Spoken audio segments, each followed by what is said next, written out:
Hello, I'm Chanel, and today, oh, my cat's paws here, I am doing the tag When the Tarot Asks. This is a community tarot tag, and I saw it on Amethyst Ascensions, so I will be adding her as the VR. So I'm just going to get straight into it. There's a bunch of questions, and basically you're asking, your tarot is interviewing you, is the gist of this. So my tarot is asking me pretty much how I feel about it. It's like, what's the forerun in our relationship? So I am choosing this tarot. I decided not to think about it too much. This is the tarot I'm currently working with. I edged mine in the silvery blue, and it's the Adventure Time Tarot. So let's have a little sit down chat with this deck. The first question is, what drew you to me to begin with? I just watched this show with my children. We watched all of the series and the Distant Lands show as well. It's become like a pivotal part of their childhood now, and I got to share in that moment with them. And I wanted to get the deck to remember this time with my kids when we all watched this wonderful, hilarious, heartwarming show together. So that is why I purchased this deck. Do you use me more seasonally? No, I do not use this as a seasonal deck at all. Do I feel like a certain zodiac sign to you? If I was going to pick, I'd say Aquarius. It definitely marches to the beat of its own drum. There's a humanitarian aspect to this. Jake and Finn, a duo who really try to help other people. Sometimes it doesn't work out. They're a bit quirky, they're different, they're unique, they're fun, they're dreamers. They're very much connected to their inner child, and so I would choose Aquarius as the sign for this deck. How do I make you feel about yourself? Great. This is a deck that speaks to my inner child. It connects me to my children, and so it will be nostalgic in the future once I look back on this time that I had with them. This deck will be wonderful in that way, but it just makes me feel like life is fun. Don't take it too seriously. Have some adventures along the way. How do I help you see yourself more clearly? This just reminds me that I'm still a big kid at heart. I am an eternal child who constantly wants to see the world with those eyes of wonder and amazement and newness, and not to get too jaded and serious the older I get, like become more confident and settled in my bones, but also keep that childlike exuberance alive and remember to play. This deck reminds me that I love to play and I should do that. The next question is, do you use me to read for others or keep me all to yourself? Everybody that saw this deck wanted to have a go. They wanted to see, anyone who's familiar with the show wanted to see what character they would pull for themselves. So this deck has been handed around and it's happy to do that. It is not precious in that way. It's like, yeah, everybody can have a play with me. It's cool. The more the merrier. Do you let others touch me? Yes. My kids have touched it. Like, it's, once again, it's not a deck that I'm precious with. Everyone can just have a go. I'm not trying to preserve it, so to speak. Have you done any alterations on me? Yes, I have. So as I said before, I edged mine in a metallic soft blue to match the blue that's on the front. And I think it came out really well, and I think it was a perfect color. So that is all I've done. And I've obviously crocheted a little baggie for it in blues and yellows in a, this is a cat stitch, something fun and different. How best have you bonded with me? I used this on my recent mushroom trip that I literally just did yesterday, because I wanted to connect to my heart space and I wanted it to be a light and playful deck. So I did use this deck for that experience, and so that's a big bonding moment for me, because I chose to use this because I was using it at the time, to go through and sift through my post-trip experience. How well can you shuffle me? This shuffle's fine. Like, I overhand shuffle and I have no issues with this deck with shuffling.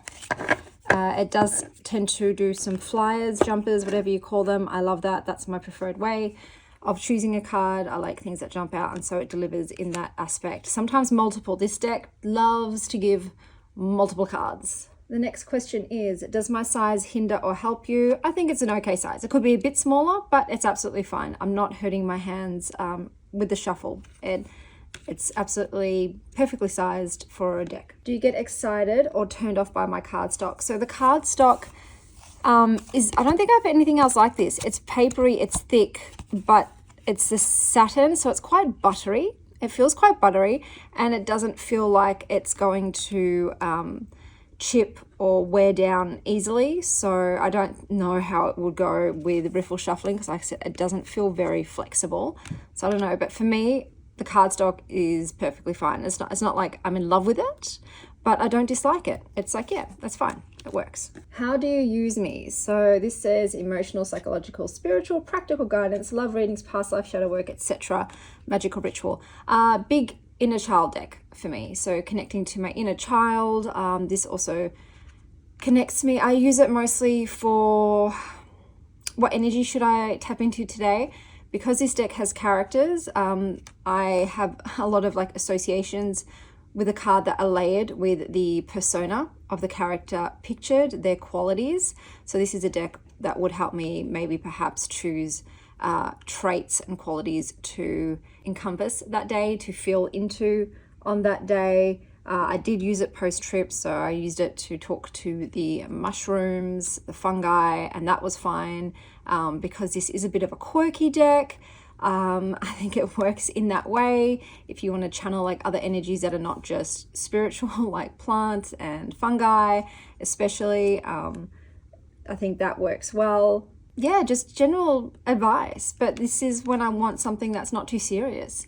I am expecting from this deck to get a more light-hearted, jokester, childlike message, you know, different land, different world, not so much earth-based, and that's sort of very character-filled advice. So that's what I would pull this out. I wouldn't be using this to do any shadow work or to deal with love or career. It's more of the fantastical nature, storytelling nature, adventure, you know, how to get out of my rut, that sort of thing, you know, how to have a bit more of a zest for life and just sort of have that bravado that comes with, I'd say, being a 13-year-old boy, that false sense of bravado. But no, but he does. He's courageous. Finn's great. So yeah, this is what I mostly use this deck for. Do you feel another entity speaking through me? Just the whole Adventure Time cast. It's sort of like if there was a universe in which these guys live on forever,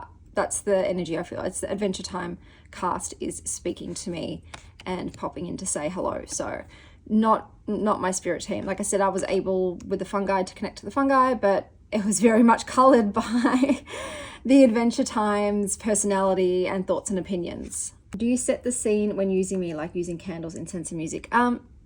No, but with this deck, I prefer to get on the floor.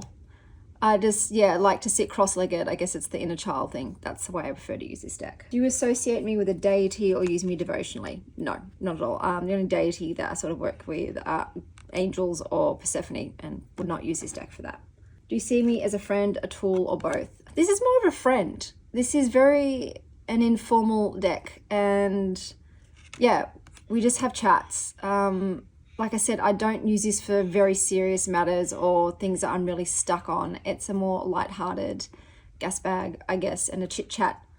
Go for a walk with a friend and just say, what's up, bruh? Do you use me in an everyday kind of way once in a while? This is a once in a while deck. This is definitely not one that I would use every day. It's just when I feel in the mood.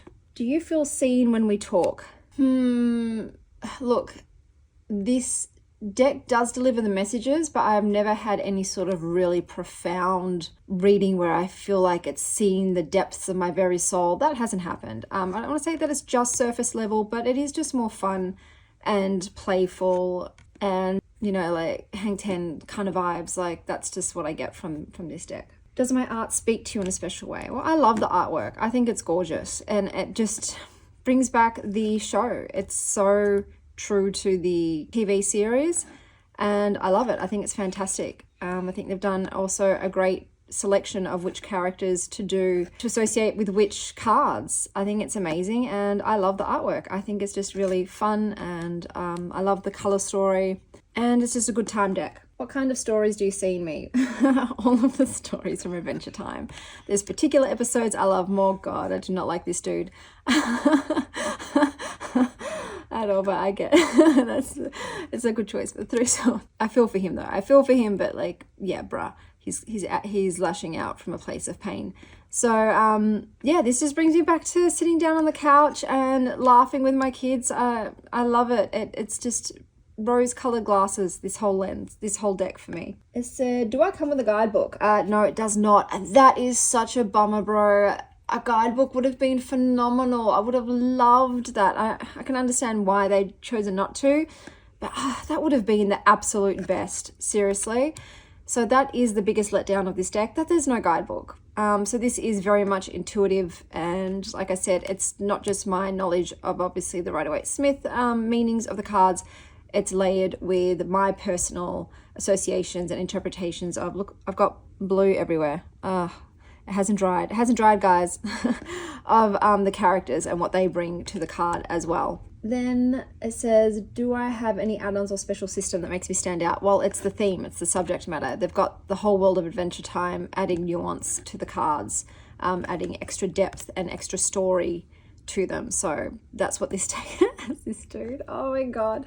It just makes me laugh because I just reminisce on that episode. I love it, and that character. Do I have any other markings that help or distract you?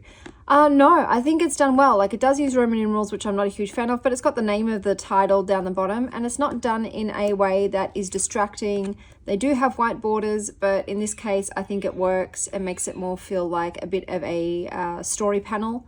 So I don't mind the borders on this card, but otherwise there is nothing distracting and you can just really get into the picture. And it said, would you recommend me to a beginner? No, I think if you're a beginner, you need a guidebook. And because this is so thematic, I think it might be confusing unless you are well versed in the Adventure Time series. This will just be hella confusing, and you won't understand it. You won't understand all the little bits and pieces and the references. So this is definitely not a deck that I would recommend to a beginner. But that is all of the questions for the Adventure Time deck. I hope that you are having an adventurous morning, afternoon, or evening. And as always, stay wild, Star Child.